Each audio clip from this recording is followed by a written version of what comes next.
Hello, my dear friends. Now let us talk about alpha ray scattering experiment which was conducted by Ernest Rutherford. So Ernest Rutherford 1911లో అతని కోవర్కర్స్తో కలిపి series of experiments conduct చేయడం జరిగింది. So అందులో ఒక experiment వచ్చేసి alpha ray scattering experiment. ఈ ఆల్ఫా రే స్కాటరింగ్ ఎక్స్పెరిమెంట్ ద్వారా కొన్ని ఇంట్రెస్టింగ్ ఫ్యాక్ట్స్ని అతను రివీల్ చేయడం జరిగింది. సో అసలు ఈ ఆల్ఫా రే స్కాటరింగ్ ఎక్స్పెరిమెంట్ ఏంటి, ఈ రూదర్ఫర్డ్ తాను కండక్ట్ చేసినటువంటి ఈ ఆల్ఫా రే స్కాటరింగ్ ఎక్స్పెరిమెంట్ ద్వారా ఏం తెలియజేశాడు ఒకసారి మనం చూద్దాం. Right, alpha ray scattering experiment. Alpha ray scattering experiment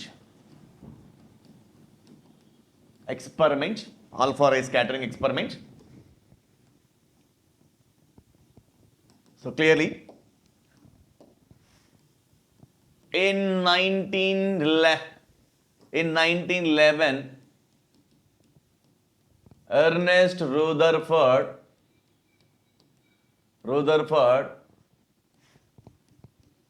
along with his co-workers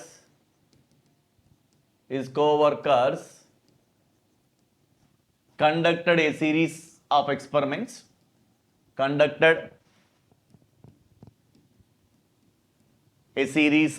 అంటే చాలా ఎక్స్పెరిమెంట్ చేయడం జరిగింది.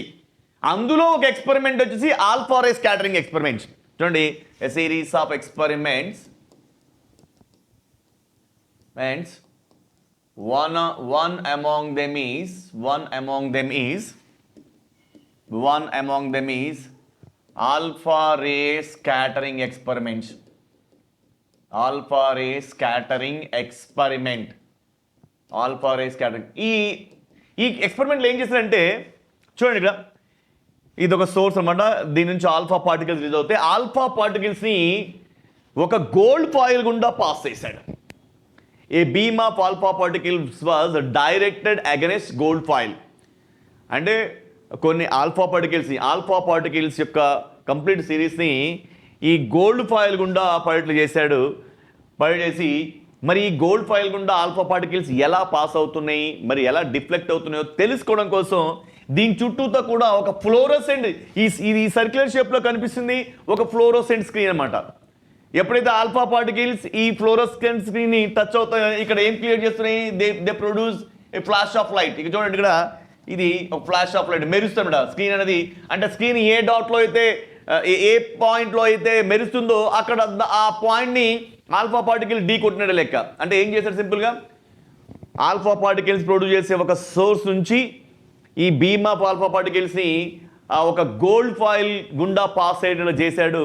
మరి అలా చేసి ఆ గోల్డ్ ఫాయిల్ గుండా ఆల్ఫా పార్టికల్స్ ఎలా ప్రాపగేట్ అవుతున్నాయి, మరి ఎట్లా పాస్ అవుతున్నాయి, ఎలా డిఫ్లెక్ట్ అవుతున్నాయి తెలుసుకోవడం కోసం ఆ గోల్డ్ ఫాయిల్ చుట్టూతా కూడా ఒక ఫ్లోరోసెంట్ స్క్రీన్ని జింక్ సల్ఫైడ్తో చేసినటువంటి ఒక ఫ్లోరోసెంట్ స్క్రీన్ని అరేంజ్ చేయడం జరిగింది.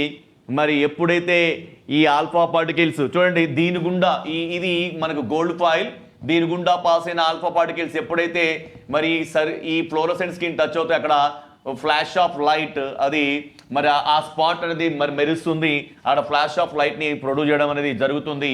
సో మొత్తానికి ఈ ఆల్ఫా రే స్కాటరింగ్ ఎక్స్పెరిమెంట్ ద్వారా రూదర్ఫర్డ్ యొక్క వ్యూస్ ఏంటి, రూదర్ఫర్డ్ మనకి ఏం తెలియజేశాడో చూడండి ఇక్కడ. చూడండి, so clearly here a beam of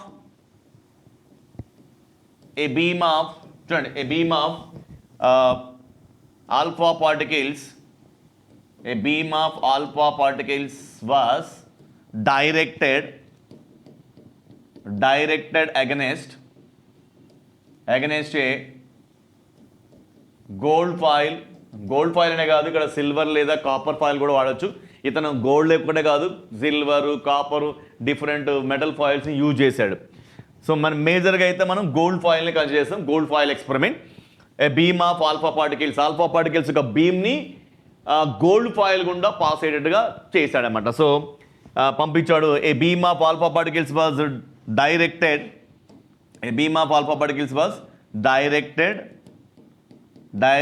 against a gold foil of thickness చాలా తక్కువ. మన థిక్నెస్ వచ్చేసి ఆల్మోస్ట్ ఇక్కడ 0.0004 సెంటీమీటర్, 0.004 సెంటీమీటర్స్, అంత సన్నని ఫాయిల్ గుండా but is almost 1 lakh alpha పార్టికల్స్ని పంపించాడు. Almost 1 lakh particles, almost 1 lakh alpha particles, almost 1 lakh alpha particles were sent through gold foil. దాదాపుగా ఒక 1 lakh దీని గుండా చూడండి, ఇది ఆల్ఫా పార్టికల్స్ని వెలువరించినటువంటి ఒక సోర్స్. దీని నుంచి వెలువడిన ఆల్ఫా పార్టికల్స్ వచ్చి గోల్డ్ ఫాయిల్ మీద పడి చేశాడు.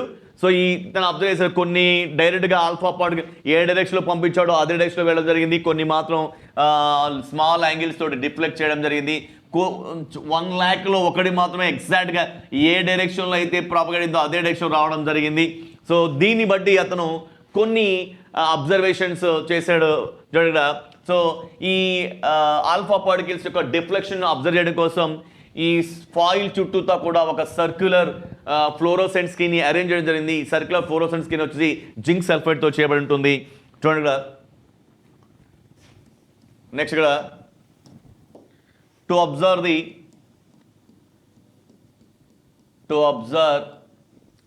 ది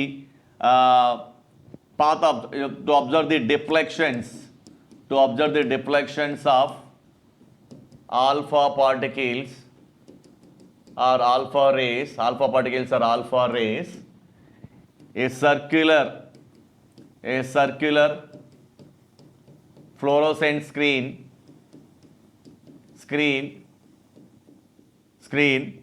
made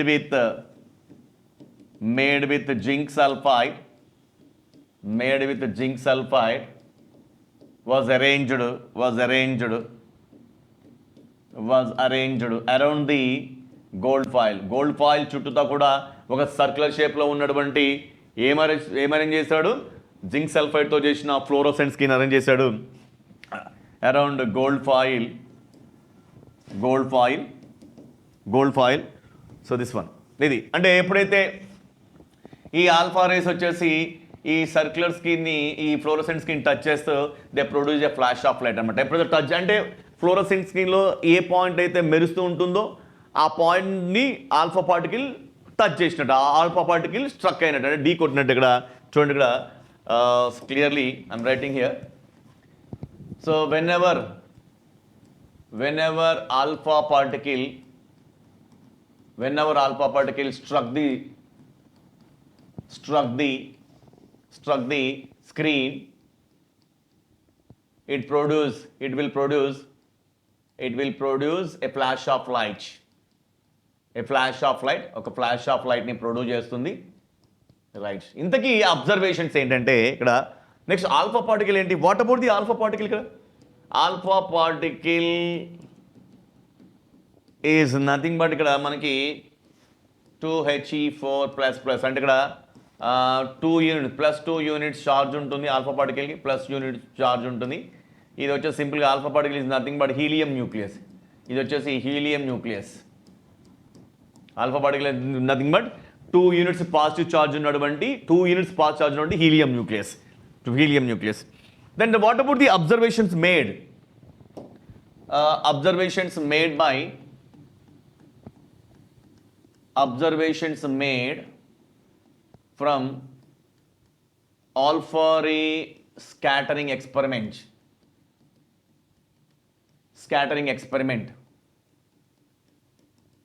ఏంటంటే అంటే రూదర్ఫోర్డ్ ఈ ఎక్స్పెరిమెంట్ కండక్ట్ చేసి తనదైన కొన్ని వ్యూస్ ఇవ్వడం జరిగింది. ఏంటంటే ఇవి ఇక్కడ దాదాపుగా ఒక 1 lakh రేస్ని దాదాపుగా మీరు చూడండి 1 lakh ఆల్ఫా రేస్ని ఆ గోల్డ్ ఫైల్ కూడా పంపడం జరిగింది. అయితే ఇక్కడ most of the alpha rays, majority of the alpha rays మీరు గమనించినట్లయితే majority of the alpha rays ఏమయ్యాయి అంటే ఏ డైరెక్షన్లో పంపేవో అదే డైరెక్షన్లో పోవడం జరిగింది.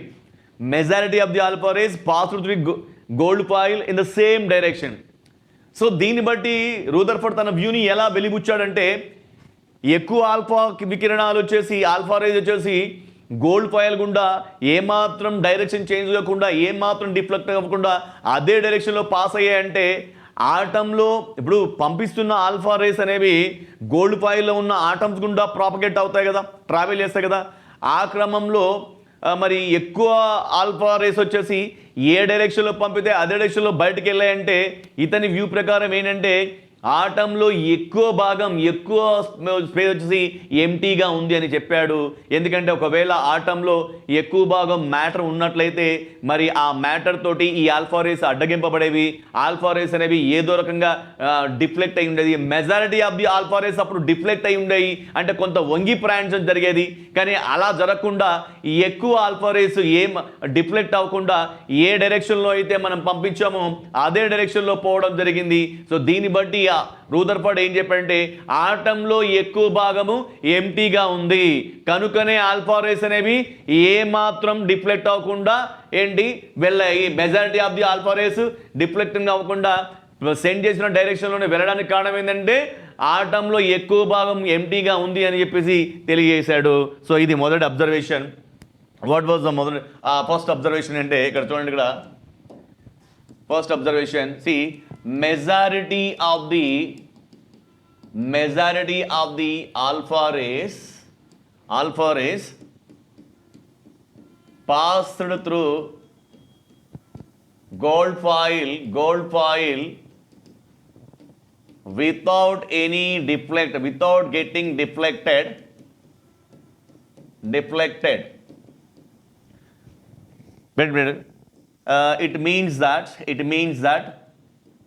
It means that most of the space or most of the part in atom is empty. అంటే ఈ స్టేట్మెంట్ రూదర్ఫర్డ్ ఈ స్టేట్మెంట్ ఇవ్వడానికి కారణం ఏంటంటే majority of the alpha rays gold foil గుండా ఎలా ప్రాపగేట్ అయ్యి, ఇక్కడ చూడండి majority of the alpha rays వచ్చి సేమ్ డైరెక్షన్లో ప్రాపగేట్ అయ్యి దీని అర్థం ఏంటంటే ఆటంలో ఎక్కువ భాగం ఖాళీగా ఉంది. అందువలనే ఆల్ఫా రేస్ అనేవి అవి majority of the alpha rays deflect అవ్వకుండా మరి ట్రావెల్ చేశాయి, పాస్ అయ్యాయి అని చెప్పేసి మరి ఎక్కువ భాగం ఆటం ఎంటీగా ఉండటం వల్లే ఈ విధంగా జరిగిందని సో రూదర్ఫర్డ్ తను ఊహించాడు, తన వ్యూని తెలియజేశాడు. సో ఇంకోటి ఏంటంటే కొన్ని మాత్రం ఇక్కడ మీరు చూడండి కొన్ని మాత్రం తక్కువ యాంగిల్స్తో డిఫ్లెక్ట్ అయ్యాయి. దానికి కారణం ఏంటంటే యాక్చువల్గా ఆల్ఫా కిరణాలకి ఏముంటుంది, పాజిటివ్ ఛార్జ్ ఉంటుంది. మరి ఇక్కడ రాగానే అక్కడ నుంచి డిఫ్లెక్ట్ అయ్యి అక్కడ నుంచి వికర్షించబడి రిపేర్ వెళ్ళిపోయి అంటే అర్థం ఏంటి, ఈ ఆటంలో మధ్య భాగానికి పాజిటివ్ ఛార్జ్ ఉన్నట్లు లెక్క. అర్థమైందా? ఆ మధ్య భాగాన్ని ఏమంటాం మనం, న్యూక్లియస్ అంటే న్యూక్లియస్కి దగ్గరగా సెంటర్కి దగ్గరగా మరి ప్రయాణించిన ఆల్ఫా రేస్ అనేది స్మాలర్ యాంగిల్స్ తోటి డిఫ్లెక్ట్ అవ్వడం గమనించాడు. అలా డిఫ్లెక్ట్ అవ్వడానికి కారణం ఏంటంటే మరి ఆటం యొక్క సెంటర్లో పాజిటివ్ ఛార్జ్ ఉండడం కారణంగా అని గెస్ చేశాడు. తర్వాత ఎట్లాగో ప్రూవ్ అయిపోయింది కదా, ఎందుకంటే ఆటంలో ఆ న్యూక్లియస్లో పాజిటివ్ ఛార్జ్ పార్టికల్స్ ఉన్నాయని వాటికి పేరు పెట్టడం జరిగింది, అదే ప్రోటాన్స్ అని చెప్పేసి. సో కాబట్టి ఇక్కడ చూడండి, a few alpha rays which are closer to the nucleus deflected through small angles. అంటే కొన్ని ఆల్ఫా రేస్ అవి కూడా పర్టికులర్గా ఏంటి న్యూక్లియస్కి దగ్గరగా ఉన్న వాటిలో ఏంటంటే కొన్ని స్మాలర్ యాంగిల్స్తో డిఫ్లెక్ట్ అవ్వడం గమనించాడు. అదైందా? సో ఎందుకంటే దీంట్లోని సెంటర్కి దగ్గరగా ఉన్నటువంటి పాస్ అయినటువంటి ఆల్ఫా రేస్ స్మాలర్ యాంగిల్స్తో డిఫ్లెక్ట్ అయ్యి దానికి కారణము సెంటర్లో పాజిటివ్ ఛార్జ్ ఉండడమే. సో సియర్ second point here, a few alpha rays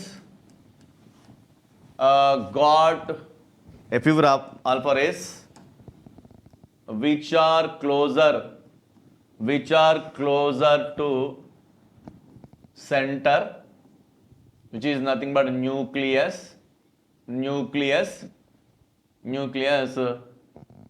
got deflected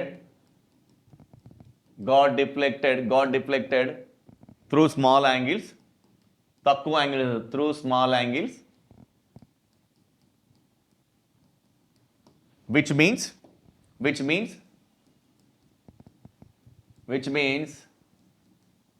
there is positive charge. There is positive charge inside the nucleus. There is positive charge inside the nucleus. దీని అర్థం ఏంటంటే ఇప్పుడు ఆల్ఫా పార్టికల్స్ పాజిటివ్ ఛార్జ్ ఉంది, మరి అవి deflect అయ్యి దూరంగా వెళ్తున్నాయంటే ఒక రకంగా రిపెల్ చేయబడుతున్నాయి. మరి పాజిటివ్ ఛార్జ్ దేనితో రిపెల్ చేయబడుతుంది? పాజిటివ్ ఛార్జ్ తోటి. అంటే న్యూక్లియస్లో పాజిటివ్ ఛార్జ్ ఉంది అని ఊహించాడు. So there is positive charge inside the nucleus. ఇక్కడ చూడండి, ఆల్మోస్ట్ 1 lakh ఆల్ఫా రేస్ని పంపిస్తే ఒక్కరే మాత్రమే ఎగ్జాక్ట్గా ఏ డైరెక్షన్లో వెళ్ళిందో అదే డైరెక్షన్ వెనక్కి వచ్చింది. అంటే దాని అర్థం ఏంటి? బ్యాక్ వస్తుందంటే రిఫ్లెక్ట్ చేయబడింది, రిపెల్ చేయబడింది, దేంతో? పాజిటివ్ ఛార్జ్ తోటి. అంటే దీని అర్థం ఏంటంటే ద సైజ్ అంటే ఏంటి? న్యూక్లియస్లో పాజిటివ్ ఛార్జ్ ఉంది, ఆ పాజిటివ్ ఛార్జ్ తోటి ఆల్ఫా రే ఇక్కడ రిపెల్ చేయబడుతుంది. మరి ఒక్కరేనే అలా అయిందంటే అర్థం ఏంటి? న్యూక్లియస్ యొక్క సైజ్ అనేది చాలా తక్కువగా ఉందని చెప్పేసి మరి చెప్పడం జరిగింది. అంటే పంపించినటువంటి 1 lakh రేస్లో కేవలం ఒక్కరే మాత్రమే మరి తాను ఏ మార్గంలో ప్రయాణించిందో అదే మార్గంలో వెనక్కి రావడం గమనించాడు. ఈ విధంగా ఇది చూడండి, మీరు క్లియర్గా వెనక్కి వచ్చినట్టు ఆల్ఫా రే. అలా జరగడానికి కారణం ఏంటంటే మరి ఆ న్యూక్లియస్ సైజ్ అనేది చాలా తక్కువగా ఉంది కాబట్టి ఆ న్యూక్లియస్ లో ఉన్నటువంటి పాజిటివ్ ఛార్జ్ వల్ల ఇది అదే డైరెక్షన్లో కంప్లీట్గా ఏమవుతుందంటే బ్యాక్ రావడం జరిగింది.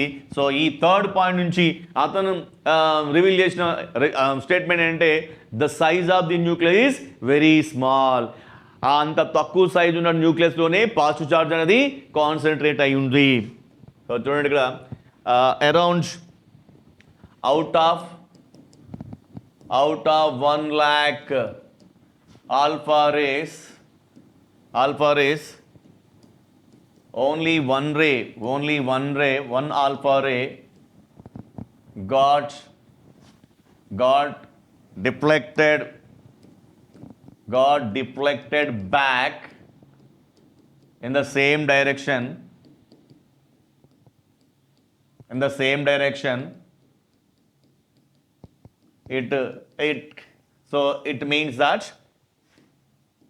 It means that the positive charge,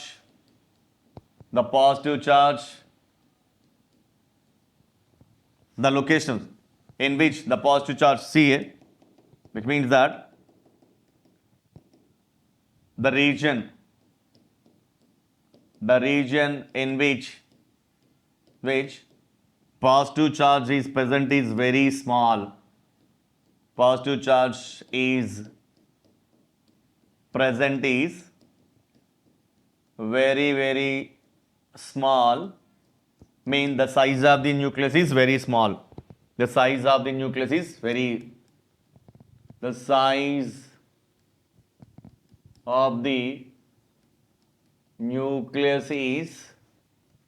very small, right? So Rutherford alpha ray scattering experiment చేసిన తర్వాత చెప్పినవి ఏంటంటే ఆల్ఫా రేస్ ఆల్మోస్ట్ ఒక 1 lakh ఆల్ఫా రేస్ని ఈ గోల్డ్ ఫాయిల్ గుండా పంపించినప్పుడు ఏం జరిగిందంటే మెజారిటీ ఆఫ్ ది రేస్ అనేవి ఏ డైరెక్షన్లో పంపించారో ఆ డైరెక్షన్లో పోవడం జరిగింది. దీన్ని బట్టి చూస్తే ఆటంలో ఎక్కువ భాగం ఖాళీ ప్లేస్ ఉందని చెప్పాడు. అదే సమయంలో కొన్ని మాత్రం అంటే సెంటర్కి దగ్గరగా పోయినటువంటి ఆల్ఫా రేస్లో కొన్ని మాత్రం ఏంటంటే తక్కువ యాంగిల్తో డిఫ్లెక్ట్ గమనించడం. అలా జరగడానికి కారణం అంటే ఆ సెంటర్ పోర్షన్లో పాజిటివ్ ఛార్జ్ ఉండటం వల్ల ఆ పాజిటివ్ ఛార్జ్ వల్ల ఆల్ఫా రేస్ అనేవి వికర్షించబడి అంటే రిపెల్ చేయబడి ఇలా డిఫ్లెక్ట్ అవ్వడం గమనించాడు. సో ఆ సెంటర్లో అంటే ఏంటి ఆ సెంటర్ని ఏమంటే న్యూక్లియస్లో పాజిటివ్ ఛార్జ్ ఉంది, దాని కారణంగా ఇవి కొంత స్మాల్ యాంగిల్ తోటి డిఫ్లెక్ట్ అవ్వడం జరిగింది. ఈ పంపించిన 1 lakh రేస్లో కేవలం ఒక్కరే మాత్రమే ఏ డైరెక్షన్లో పంపించామో అదే డైరెక్షన్లో వెనక్కి రావడం గమనించాం. దీన్ని బట్టి చూస్తే పాజిటివ్ ఛార్జ్ ఏ రీజియన్లో అయితే ఉందో అది చాలా చిన్న రీజియన్, అది చాలా చాలా వెరీ స్మాల్ రీజియన్లో ఉంది. అంటే దీన్ని బట్టి చూస్తే న్యూక్లియస్ యొక్క సైజు చాలా చాలా తక్కువ అని తెలియడం జరిగింది. ఇది alpha ray scattering experiment reveal చేసినటువంటి facts. So here the size of the nucleus is జనరల్గా మనం చూడంటే మన ఆటం వెనక తీసుకుంటే జనరల్గా సో ఇది న్యూక్లియస్ చెప్పుకుంటే యాక్చువల్గా దిస్ ఈజ్ ఆటమిక్ రేడియస్ ఇది radius of the nucleus. So RA atom, RA stands for here radius of the atom, and Rn stands for here radius of the nucleus,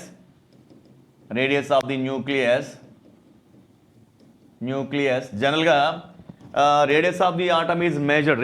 atom invisible కదా, మరి atom యొక్క రేడియస్ని కనుక్కోవడం కోసం ఏ units use చేస్తామంటే we need to use very smaller units of length యొక్క చాలా smaller units, మనం అంటే చాలా మన కంటి కనిపించిన యూనిట్ అంటే చాలా స్మాలర్ యూనిట్, అది దాన్ని ఉపయోగించాలి. So radius of the atomic radius is measured in the units of angstroms. So I'm mentioning here two important statement here. So atomic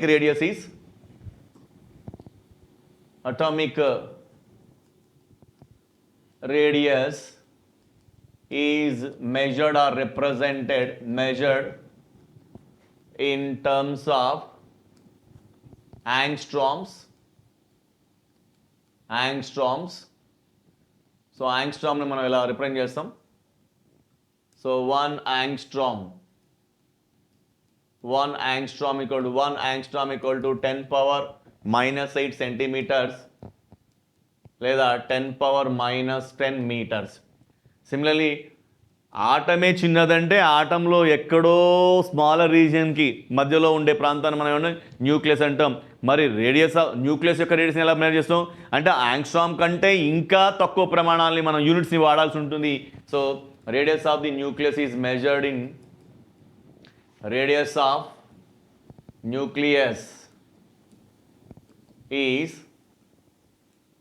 measured in Fermi ప్రమాణాలు చూస్తారు. So 1 Fermi equal to 10 power minus 13 centimeters or 10 power minus 15 meters. 10 power minus 15 meters. Right, so these are the facts about all for a scattering experiment. That's it. Yeah. Right.